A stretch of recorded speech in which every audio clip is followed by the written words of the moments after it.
So we're going to be seeing winter returning tonight into tomorrow, and it's really going to take hold very quickly here as the cold front continues to work its way through. You are going to feel it when you step out the door tomorrow morning. It's going to feel drastically different than what we had today. Today's temperatures topped out in the upper 40s, low 50s. Right now, many of us are still in the mid 40s. But here's what we're dealing with tomorrow. Porter County, beginning tomorrow morning and then lasting into early morning on Thursday, has a winter weather advisory remaining in effect for 2 to 5 inches of snow. And then the main action really going to be over in LaPorte County up into southwestern lower Michigan.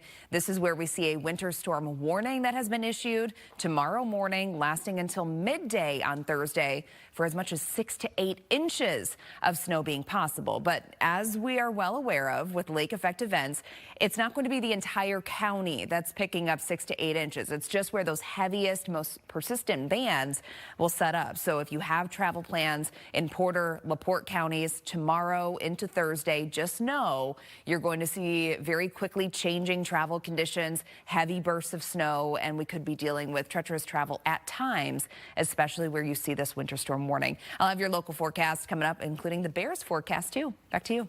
Thank you. We're following breaking news, a serious crash in Deer Park, Skyfox over Lake Cook and Quinton roads. We're told there are life-threatening injuries, definitely roads blocked as well. New details tonight in the death of a Chicago teacher whose body was found after being reported missing for more than a week. The Cook County Medical Examiner's Office ruling that 53-year-old Linda Brown took her own life by drowning.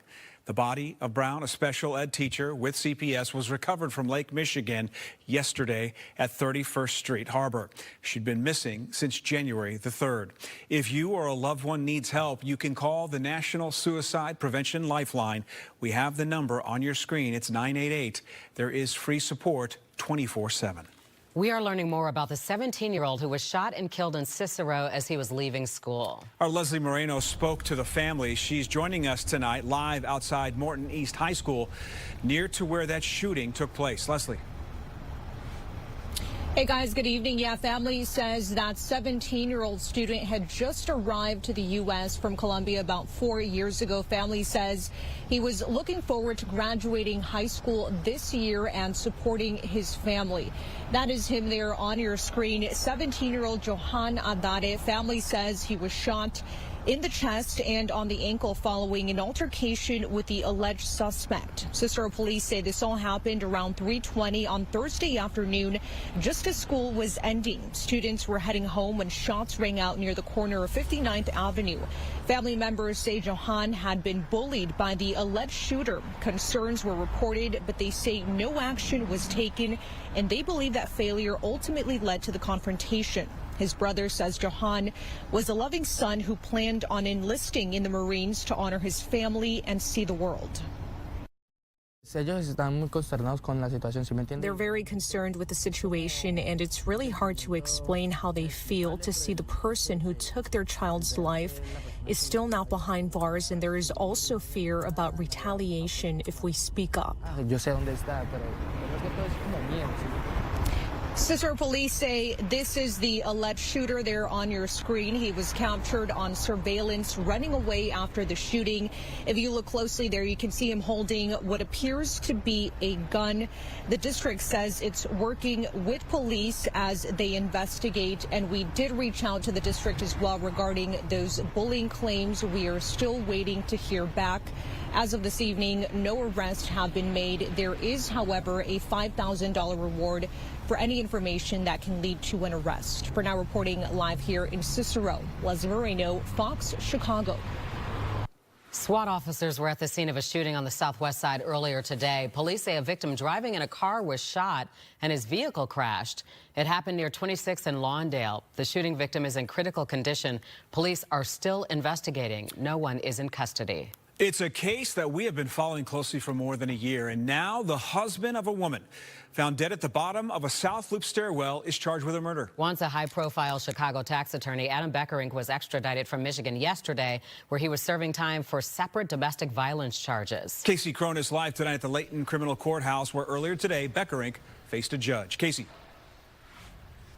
That's right, and Beckerink was brought into the courtroom wearing the same clothes he had on when he left the Berrien County, Michigan jail yesterday.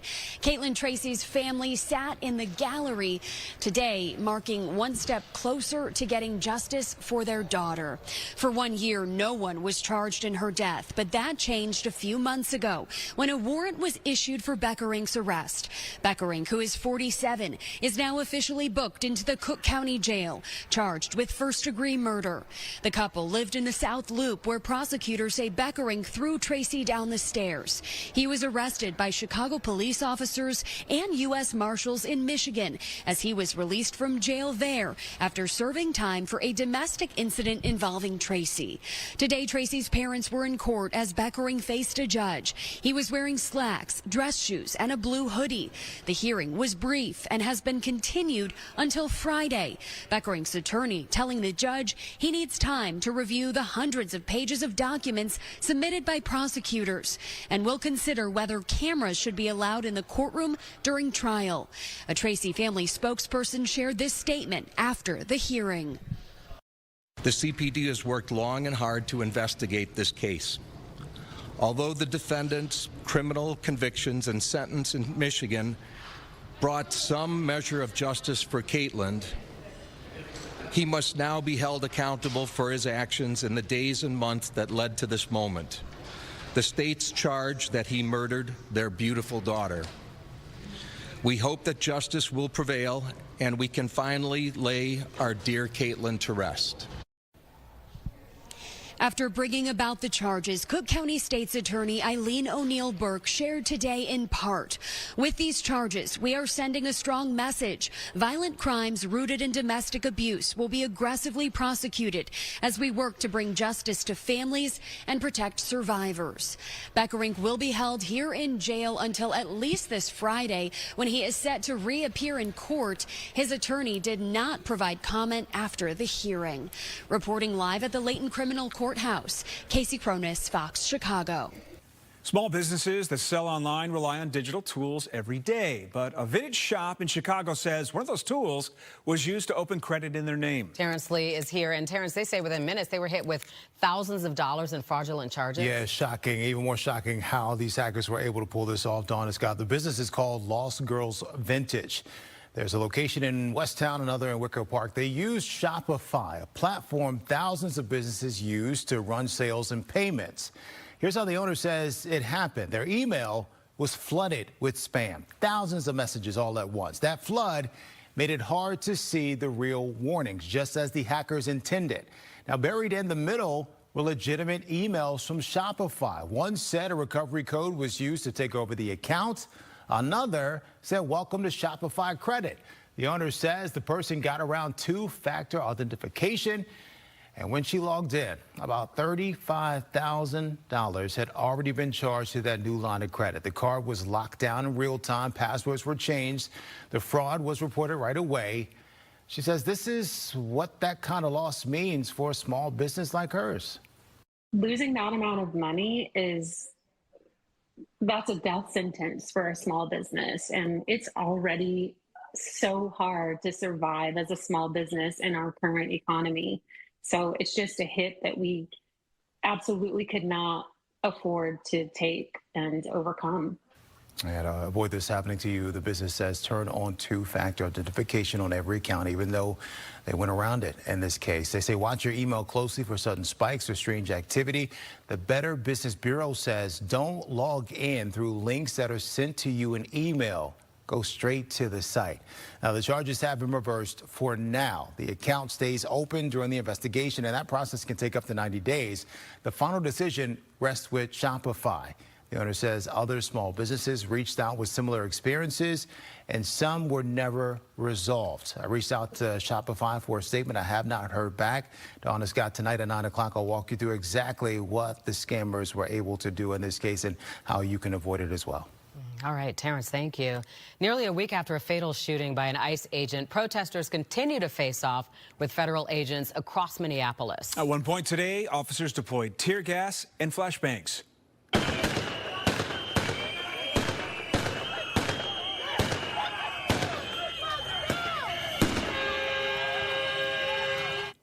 So this scene you're looking at just blocks from where an ICE officer fatally shot 37-year-old Renee Nicole Good last week. With tensions high, the Trump administration is facing lawsuits from both Minnesota and also from Illinois, calling for limits on ICE tactics. However, border czar Tom Homan says they wouldn't have to use those tactics if state and local authorities worked with the feds. If these governors and mayors will simply let us in their jail, comply with our retainers, we could arrest that criminal public safety threat in the safety and security of a jail, but they'd rather release them in the public, which is unsafe for the public, unsafe for the alien, and certainly unsafe for our agents. What we are seeing right now is not normal immigration enforcement. We are not asking ICE not to do ICE things. We are asking this federal government to stop the unconstitutional conduct that is invading our streets each and every day. 6 prosecutors in Minnesota have resigned amid pressure from the White House to investigate the widow of Renee Good. The resigning officials say the DOJ has a lack of interest in investigating the officer who pulled the trigger. Today, protesters in North Shore gathered in response to the killing of Renee Nicole Good. They're calling for ICE agents to be removed from local communities. They held signs condemning the recent actions of ICE agents. Organizers say they'll continue to advocate for the safety of everyone in their community. Illinois Representative Robin Kelly is moving forward with an effort to impeach Homeland Security Secretary Kristi Noem. Today, on the U.S. House floor, Kelly officially introduced articles to impeach the leader of DHS. She says Noem has obstructed Congress by not allowing lawmakers into detention facilities, violated public trust by directing ICE agents to make arrests without warrants, and abused her power for personal benefit. Coming up on the news at 5, a new report showing promising new numbers for cancer survivors. And former President Bill Clinton could be facing some heat in the Epstein investigation. Plus, new information on protests in Iran. Leaders say thousands may be dead.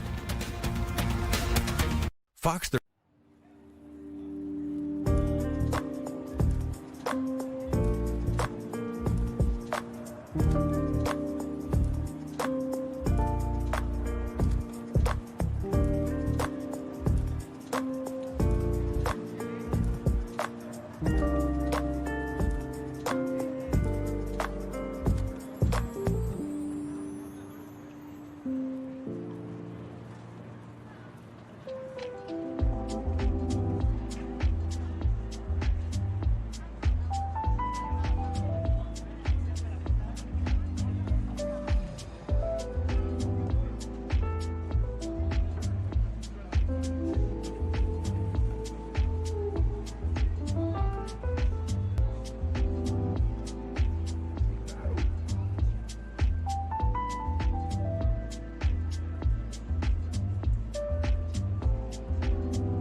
We're learning new information tonight about deadly protests in Iran. After 4 days of being cut off from the rest of the world, information is slowly starting to trickle out of Iran. Leaders saying the death toll from the protests stands in the thousands.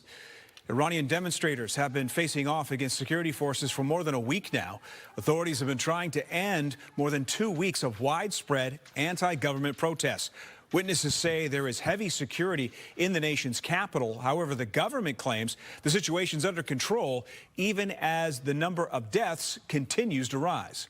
Their economy is in free fall. They're suffering from a shortage of water. All of those things have fueled these protests, and it threatens Iran's regime. Iran says they are pushing for diplomacy as the U.S. threatens military action. Former Chicago Mayor Lori Lightfoot is being sued by J.P. Morgan Chase over credit card debt. The lawsuit was filed against Lightfoot last year. It alleges Lightfoot failed to pay off more than $11,000 in debt. The lawsuit says she paid $5,000 toward the balance last August. Her next court hearing regarding the lawsuit will be December. 3 teenagers accused of assaulting a classmate at a Roselle graduation party are facing new charges tonight. Kevin Nemec, John Clary, and Zachary Mixcolo are now facing charges of criminal abuse, kidnapping, and unlawful restraint.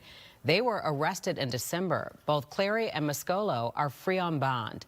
They are due in court later this month. Nemec was denied bond. He is still in jail and has pleaded not guilty.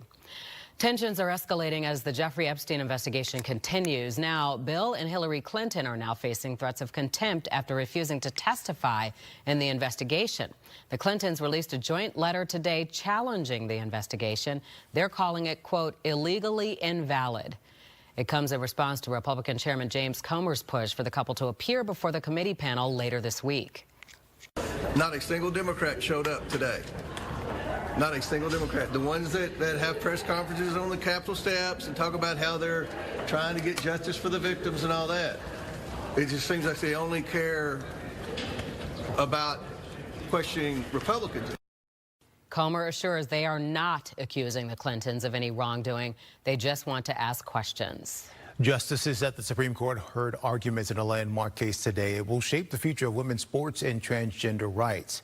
The court is considering whether states can prevent biological males from competing on girls' sports teams in public schools and colleges, too. There are 2 cases, one in West Virginia, one in Idaho, where transgender athletes say the state laws keep them out of the school sports violates Title IX, the high-profile federal law forbidding sex discrimination in education. And the court's ruling will impact several laws in more than 24 states. To every single trans youth out there who is sitting somewhere where they feel alone and isolated, we're here to tell you that you are not alone and we are fighting for you. We're demanding here today that the Supreme Court rules in favor of reality, of common sense, and of truth.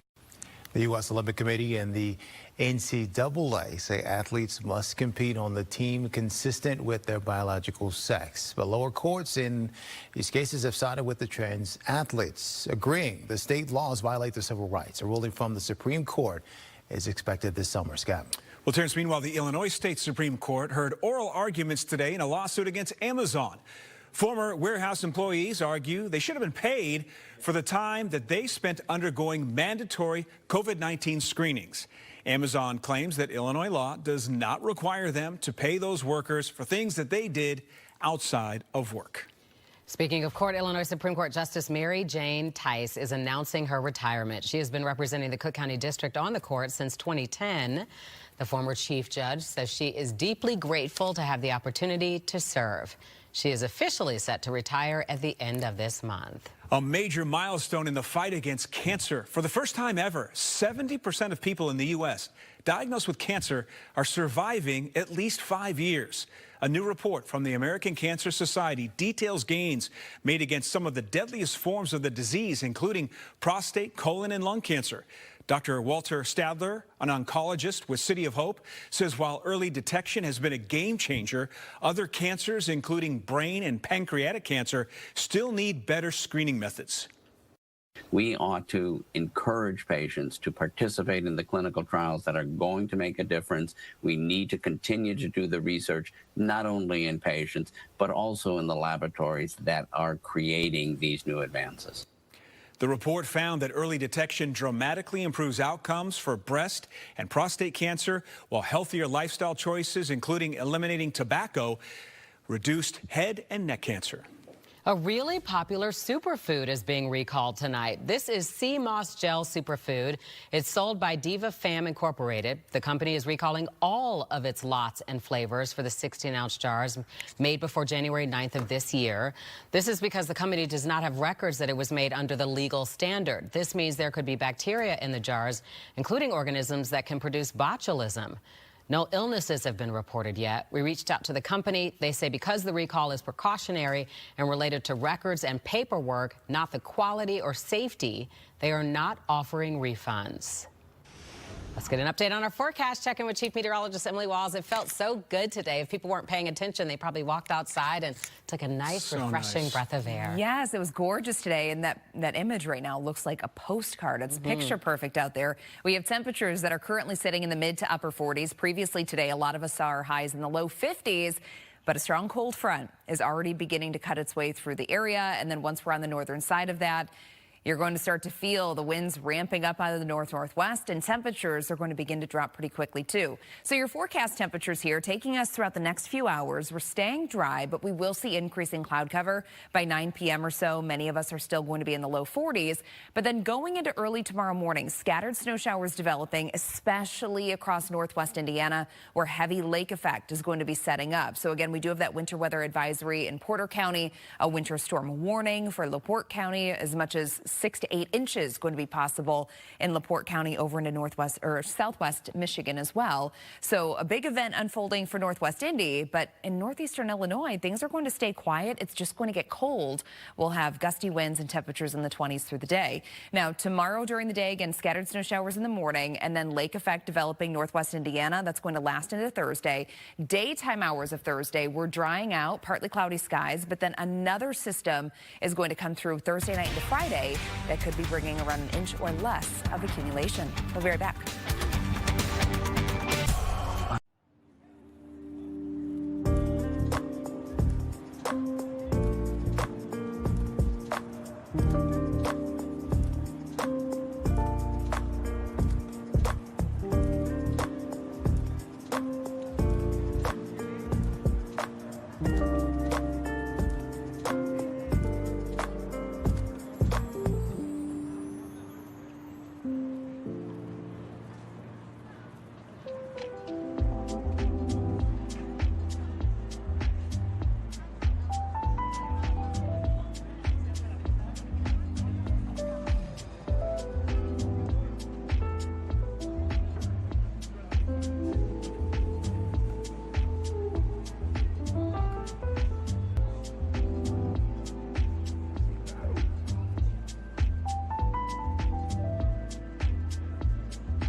We're following breaking news. Claudette Colvin, the woman whose arrest for refusing to give up her seat on a segregated Montgomery bus helped to spark the modern civil rights movement, has died.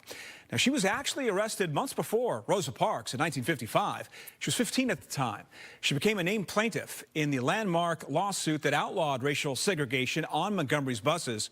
Her record was expunged back in 2021. Colvin was 86. The trial of a former Uvalde school police officer continues with emotional testimony. Adrian Gonzalez is accused of failing to act during the Robb Elementary School shooting massacre in 2022. Police waited more than an hour to confront the gunman. A former teacher who survived the attack taking the stand yesterday, Arnulfo Reyes, inside a classroom when the gunman walked in and opened fire.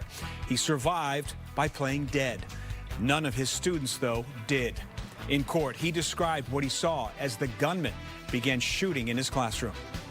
So he hit me on my arm, and that's when I fell to the ground. And then after I fell on to the ground, he came around and he shot the kids. I didn't make the correlation that the noise was coming from a gun until the gun was actually in my classroom. So the noise and the gun, I could not actually tell that we were in danger. 19 children, 2 teachers murdered. The prosecution claims Gonzalez's inaction contributed to their deaths, while the defense pointed out that an unlocked door is how the shooter got in. A paraglider making a crash landing at a beach in Florida. The 52-year-old got caught up in a gust of wind and plunged, as you can see, 500 feet into the water below. Bystanders and lifeguards helped pull the man to safety. Officials say he was wearing a helmet and only suffered a few cuts and scrapes. You should just go that way. Yeah, good chicken. I shall name you Bertha. Okay, so this is Florida. We love Florida. Chasing some unusual suspects, deputies called to a home after chickens, you just spotted one of them, were wandering around people's front yards. One deputy exercised a whole lot of patience to corral this one. Tried to use a stick, as you saw, then bare hands. The deputy carried the chicken to his cruiser. No handcuffs required. Marty in the back, American all over.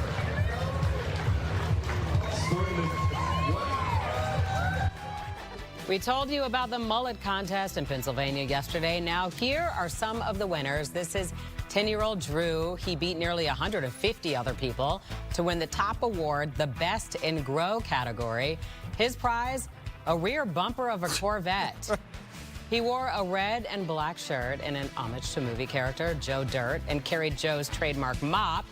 Contestants were judged on their hairstyles, props, accessories, and their commitment to the contest. All right, the Windy City Smokeout lineup is officially out. We're going to tell you which country stars are taking the stage this summer. And Chicagoans continuing to carry on the legacy of Dr. Martin Luther King Jr. are being honored. I'm Luke Ellis. Hey, Bears spent the day trying to game plan a way to slow down Rams quarterback Matthew Stafford, who says he's not worried about his sprained finger. Tina Wynn caught up with my Bears Game Day Live, Game Night Live partner Tom Thayer, who said, hey, Stafford better be worried about the Bears crowd who made life difficult for Jordan Love, shaking Soldier Field to its core. We'll hear from Thayer later in sports.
Now, at the bottom of the hour, the vice president of the Madison School Board could be removed over controversy when he was a police chief. Well, don't get used to today's warmer weather because we're going to be right back where we were, below freezing in hours. First, a man now facing first-degree murder charges for stabbing and killing a man on the CTA Blue Line. Brett Baginski live at Clarkin Lake tonight. And Brett, we also got new information from police. Yeah, we found this information through court documents, and this could be very unsettling information. They said that the suspect, Demetrius Thurman, is accused of going up to the victim while he was sleeping on a Blue Line train, walking up to him, stabbing him, but he also had a cell phone in his hand. It was apparently recording the entire thing. So also in these court documents, it says that Thurman ended up looking at the victim while he got up and was screaming down the hallway. They said that Thurman ended up stabbing him once again. At some point, there was somebody on the train that ended up flagging down some security officers, and it said that the suspect, Thurman, ended up turning the video on himself and making some disparaging remarks on the victim. But we also found out through these court documents, as well as confirmed information with Chicago police, said that they have Thurman on video through the CTA camera network, and with the help of its citywide task force, officers arrested Thurman at Canal and Adams on Sunday. And Chicago police described the victim in this fatal stabbing as a 37-year-old man. So I have reached out to his family. I'm still waiting to hear back, but this is just one of several incidents in recent months, including another stabbing on the Red Line Sunday at 69th Street, and then a woman getting lit on fire on the Blue Line in November. So while we have seen more Chicago police officers and private security, along with K-9 units on the CTA, I spoke with Alderman Jim Gardner, who from the 45th Ward, who said it is still not enough. What do you think this does to the perception of safety on the CTA? Well, again, I think that this only hammers home the fact that, look, there needs to be changes. This needs to be addressed. As I said earlier, these are tax-paying Chicagoans. These are people who are going to work every day, coming home. These are people who have their wife, their daughter coming home on these trains or going to work. They deserve the right to be safe. And we have reported before that the federal government has threatened to withhold $50 million from Chicago and the CTA if they don't come up with a new security plan in place. So I have reached out to the CTA about that. They do have until March to come up with a new plan. Meanwhile, Alderman Gardner told me that he is also waiting for that meeting that he requested with the acting CTA president when it comes to making safety much better on public transit. But for now, we are live at Clarkin Lake tonight. Brett Baginski, Fox Chicago. There are parents in Madison Elementary School District 159 who say they're outraged. Tonight, they're calling for the school board's vice president to step down. And here is why this matters. The guy is a former police chief, and Fox Chicago just got video from his law enforcement days, and it is raising real questions. Yeah, Tia Ewing in studio with these new developments from the board. Well, Scott and Dawn, the only reason why we're even rehashing this video is because his job may be in limbo, and they're going to talk about it at tomorrow's school board meeting. The body cam and interrogation room video is from July 1st of 2024, showing then police chief Carl Scott Sr. striking a man in front of other officers. The footage led to him stepping down and is now prompting school board members to consider his removal in the next meeting. Sir, we need your identification. What? Because the officer is going to issue a citation for a nuisance violation. So I'm aware that no video or photos is allowed. That's fine. That's your opinion. That's not a law. Yeah, I did it. Why you being aggressive? You are. Shut up. Okay. Come on in here. I ain't even did nothing. And then they go into the interrogation room. Scott stepped down as Robbins police chief more than a year ago. That was a First Amendment auditor who arrived at the police station to record activity protected under freedom of the press. After refusing to provide ID, that man was taken into that interview room. Video shows Scott slapping, choking, and punching him. Scott later pleaded guilty to misdemeanor battery. Now as vice president of Madison Elementary School District 159, a position he was elected to last year. The school board is expected to introduce a resolution to consider his removal. Now, in December of last year, parents, they spoke out publicly during board meetings demanding accountability. Scott, a retired federal agent, is serving a 4-year unpaid term on the board. It's a harm and danger to our children to have someone to sit on the board with this type of background. One incident does not define a person. Everyone in here has made a mistake. Now, of course, we gave Scott the ability to speak to us on camera. He said that he would think about it, think about giving us a statement, but a lot of questions as to how he can even be removed from an elected position.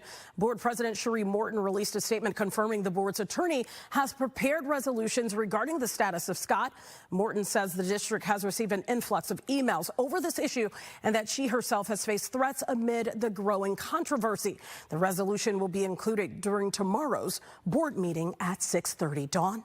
All right, Tia, thank you for that. But you also have an update on a story you brought us yesterday about a local veteran out of a lot of money. Yes, he was out of $5,902. This was all through a Cash App scam. You know, we always hook up our accounts to like Cash App, Venmo, that type of thing. Well, Romir Ellis told us Cash App account, it was hacked, draining $5,902 from that account. After Fox Chicago aired his story, we are learning that Navy Federal Credit Union has assigned an investigator to look into Ellis's case. Now, tonight, Cash App says it's also reviewing this issue. He tells us Navy Federal initially denied a refund, telling him that he was responsible for all of that money. Now the credit union has told Ellis they are working to get his money back. Now, as for Cash App, by the way, they recently updated their privacy notice, and maybe you got an email about this. It acknowledges that while it uses safeguards to protect user data, it cannot guarantee accounts are fully secure from hacking. That update will take effect February 9th. There's definitely some good news that people out there that use these apps need to know. Dawn? Yes, Tia, thank you. Governor Pritzker weighing in on the Bears stadium conversation. Today, he said that while he is willing to help the team stay here in Illinois, taxpayers will not foot the bill. We're not going to build a stadium for the Chicago Bears. But again, they're a private business. We have offered to do a number of things, still talking, as we always do with the Bears, about how best to meet their needs. But I want what's best for the taxpayers in the end, and we're going to make sure that we do the best that we can for the Bears, but most of all, that we're not wasting taxpayer money. Bears executives sent a survey to season ticket holders asking them how they would feel about a new stadium in Indiana and what they would be willing to pay for seats at a new dome. They sent a similar survey last year about a potential stadium in Arlington Heights. The Archdiocese here in Chicago accepting Pope Leo's monthly invitation to pray, announcing that they will join. Pray with the Pope. The monthly campaign aims to foster a deeper spiritual connection between believers through prayer. Each meeting will speak to issues, families, or communities, the issues that they could be facing. We spoke with Cardinal Blaise Cupich on Chicago Live. He says this initiative will help unite believers for a common good. We're going to try to encourage as many people as possible to participate in this and see that when they pray, they're not praying alone. They're praying with Pope Leo, our Chicago's own son. Prayer meetings begin this month. To join the group, you can visit popesprayer.va. All right, again, big changes brewing outside. To Dawn's earlier point, if you got out there, it was fantastic. Saw a lot of people out there today myself, but all good things, Emily, must come to an end. Yes, and we have to remember it's still January, right? We had high temperatures today topping out in the 50s. Hopefully you had a chance to soak it up because tomorrow it's going to be a totally different story. In fact, we have much colder air that's going to pour into the region tonight. Tomorrow's temperatures during the day only going to be in the 20s. And I think we're looking at a pretty significant lake effect snow event that's going to be unfolding across northwest Indiana. So Porter County, highlighted here in purple, has a winter weather advisory going into effect tomorrow morning, lasting until early morning on Thursday for 2 to 5 inches of snow. But over in LaPorte County, also into southwestern lower Michigan, there's a winter storm warning lasting until midday on Thursday for as much as 6 to 8 inches of snow being possible, where some of those heaviest bands, the most persistent bands, are expected to set up. So travel likely going to be impacted across portions of northwest Indiana Wednesday into Thursday. Tonight's temperature is dropping down to about 26 degrees by daybreak tomorrow, and then we just stay in the mid-20s during the day. So that high of 38, that's where I expect to be at midnight. Your daytime highs are only going to be in the 20s. Thursday is dry during the day, but another system's going to arrive Thursday night into Friday, bringing an inch or less of accumulation. Dawn. You know what, Emily? Let's talk summer, why don't we? This summer, Windy City Smokeout is coming back, this time across 5 days. And today, the festival released the full lineup. The headliners for each of the days are Treaty Oak Revival, Hootie and the Blowfish, Lainey Wilson, Blake Shelton, and Jordan Davis. And these are the acts that were just announced: Russell Dickerson, Hudson Westbrook, Scotty McCreery, and many more. We have the full list on our website, fox32chicago.com. The festival runs from July 8th through the 12th, and you can buy tickets online.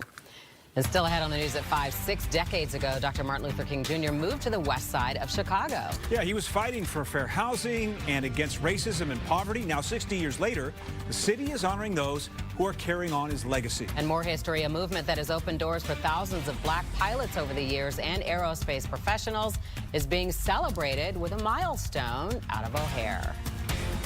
Fox.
A partnership between American Airlines and an organization of black aerospace professionals is soaring to new heights. The Organization of Black Aerospace Professionals, or OBAP, is celebrating 50 years. American is celebrating 100.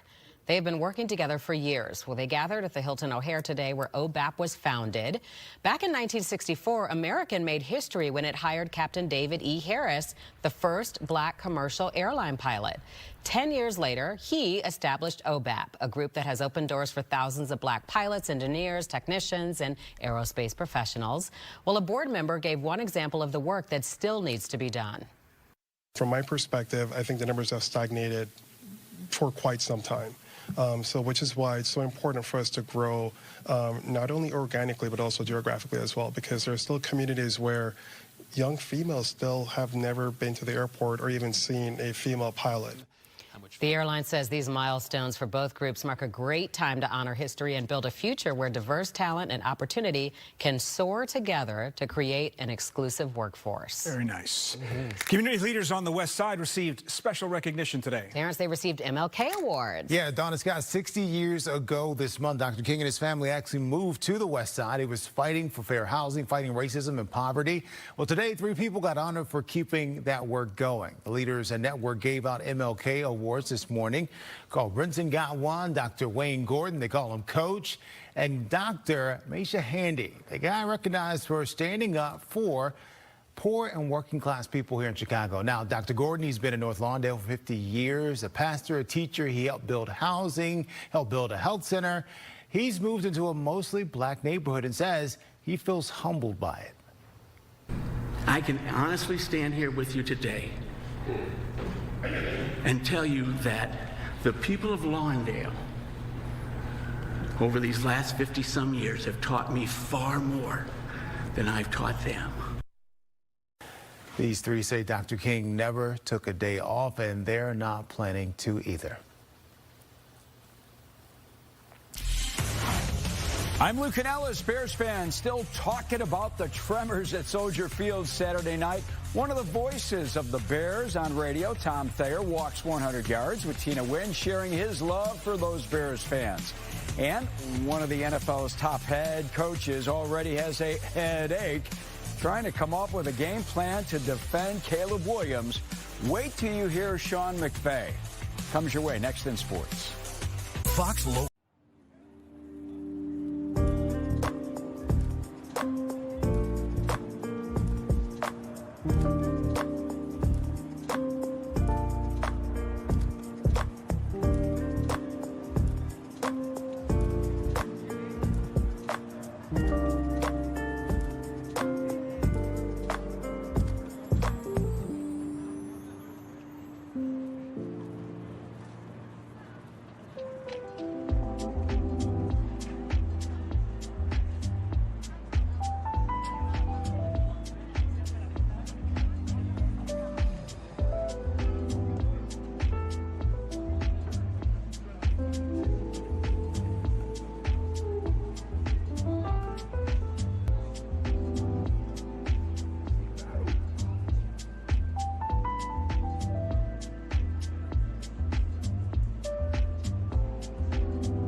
All right, Emily, give us the lowdown. So we're cooling way down. Way down. So today's high temperatures, as we know, it was gorgeous outside. We had upper 40s, low 50s, but tomorrow is going to feel so very different. We're going to have daytime highs that are only in the 20s, and once you factor in gusty winds, well, it's going to be feeling like the teens tomorrow during the day. Satellite and radar, we currently have a cold front moving through. Once we're on the backside of that, of course, temperature is going to begin to drop.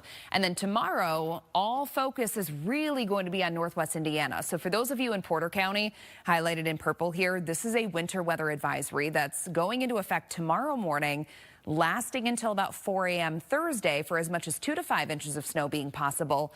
But the main action is where you see this pink shading here. So this is a winter storm warning that's been issued for LaPorte County and then up into southwestern lower Michigan for as much as 6 to 8 inches of snow being possible between tomorrow through about midday on Thursday. So travel impacts are expected, and we're going to see those very quickly changing road conditions throughout parts of northwest Indiana. Again, that is Wednesday going into Thursday. Everywhere else, I think we're just going to have a couple scattered snow showers tomorrow morning, and then after that, we're going to see our skies becoming partly cloudy. So just another average day for the rest of us. But lake effect, again, that is going to be the main concern here across northwest Indiana tomorrow into Thursday. And you can see that here setting up very easily. Wednesday morning, we're going to be starting off with some of those heavier bands beginning to develop. Temperatures tomorrow are going to be dropping down into the low to mid 20s during the day. But again, notice how we're seeing a little bit of sunshine across northeastern Illinois. Those lake effect bands, those are going to begin to taper off, winding down, going into your Thursday. But then Thursday evening, we have yet another quick moving system that's going to be bringing around an inch or less of accumulation Thursday night and into Friday. So multiple snow chances here through the end of the week. Notice by the weekend, it's getting much colder, 22 degrees for your high on Saturday. Then Sunday for the Bears game, we have highs that are only in the teens, but wind chills are going to be near zero. Lou. After having an extra day to celebrate the Bears' greatest playoff comeback no one will ever forget, well, players took today off, while coaches game plan for one of football's best coaches and its league-leading explosive offense. Fans still talking about Caleb Williams' throw of the year. His signature Michael Jordan jump man style pass, dropping it perfectly to Rome Odunze. Then the play call of the year, Ben Johnson fooling the Packers into thinking screen, leaving DJ Moore wide open for the game winner, turning Soldier Field into a madhouse. It was the first time in the history that I've ever felt the stadium shake. And I didn't think that was realistic or real, but you could feel it. And when you took your headset off and got an appreciation for the support of the fans, that's me, man. I've been a Bears fan my whole life. The Bears and Rams, they've only met in the postseason twice. The last time they did was 40 years ago, the 85 Bears beating the Rams, their shutout victory that you were a part of. Yeah. What stood out to you first off about that game? The meaning of the accomplishment. Yeah. You go onto that field and you get beat at home, and in 85 I'm talking. And it would be just an enormous setback because we already had our sights set on winning the Super Bowl. I feel the same way about the Bears. That's the fan in me. You know, the broadcaster in me is I feel the same. Everything else, the Bears have a great opportunity in front of them to get the same results that we did in 85. That game happened 40 years ago yesterday. Watch Tina's full interview with Tom Thayer on Bears Game Day Live, airing at a special time Sunday, 12:30 to 2. And immediately after the game is over, we'll have full post-game coverage for you, including Caleb Williams, Ben Johnson, locker room reaction right here on Fox Chicago, your home of the Bears. Bears coaches spending the day game planning a way to beat the NFL's best offense. Rams quarterback Matthew Stafford, this guy right here, he led the NFL throwing for over 4,700 yards, 46 touchdowns, is a front runner for the league's MVP award, and is teamed up with one of the game's most respected coaches, Sean McVay. I think there's a belief that they've established. And I think when you have those types of successful outcomes, no different than Matthew the other day, I think he had full expectation to lead us down the field. I feel that when I watch Caleb and I watch that team. There's a belief that they can find ways to finish, and that's why they're in this situation. But he's going to be a nightmare to defend, and we're excited about diving into this prep because here we freaking go, man.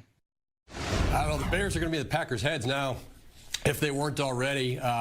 Personally, I love that there's this much salt back in this rivalry.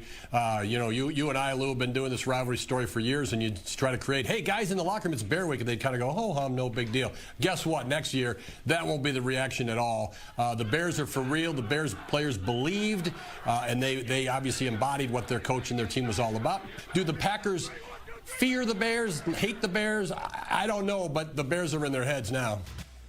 Packers chirping like they did. Ben Johnson racing by Matt LaFleur with an icy handshake and then telling the world how he really felt about LaFleur and the Packers in his postgame locker room speech. Yeah, the hate is there. Yes, the rivalry is back. Do the players in Green Bay want LaFleur back?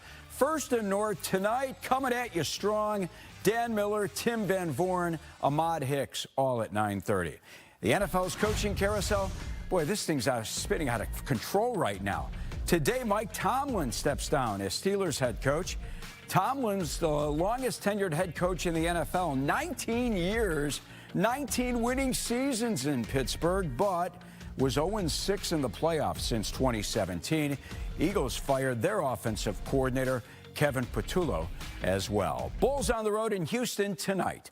Back after this.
While Bears fans are riding high, Eagles fans are down in the dumps. Including one kid whose post-game interview is going viral. This was a huge letdown. This was my Christmas present, and I got a loss. Oh, no. You probably would have rather had Cole, huh? Yeah, probably. I'm feeling two of two things. A, I want A.J. Brown packing his bags, and I want him somewhere else that is not here. I love you, A.J., but, like, you can't make those drops in that game. And I also want Kevin Patullo flipping burgers at, like, the local McDonald's or something. I don't care. Why do you say that? Whenever he's an offensive coordinator, it's like he's flipping burgers. One side, he's cooking. One half, he's cooking. And the other half is completely raw. Yes, this was Internet loves this kid. Comments include he is at least 45 years old, nice guy, knew him in '86, and I know this kid's dad is hilarious. Oh, yeah, for sure. Lou, I mean, do we have an opening? Hire this kid. I was going to say, he's taking my gig. Yeah. Wouldn't that be great to have him on if he was here in Chicago? So great. He's awesome. He wouldn't have enough to complain about right now. No, in Philly, they boo Santa Claus. Don't forget that. Oh, my gosh. Yes. All right, 7-day forecast. We're just going to jump right ahead to Sunday's forecast, talk about the Bears here. Okay. 18 degrees for the high, but I think by kickoff around 5:30 p.m. or so, we are going to be in the low to mid-teens, wind chills close to 0, but it could be a good thing. The LA Rams, this could be their coldest game that they've played so far this season. There you go. Awesome. Thanks for joining us at 5. Now you can stream us on your smart TV with Fox Local. We're on all the streaming platforms. Family Feud is next. We'll see you back here for the news at 9.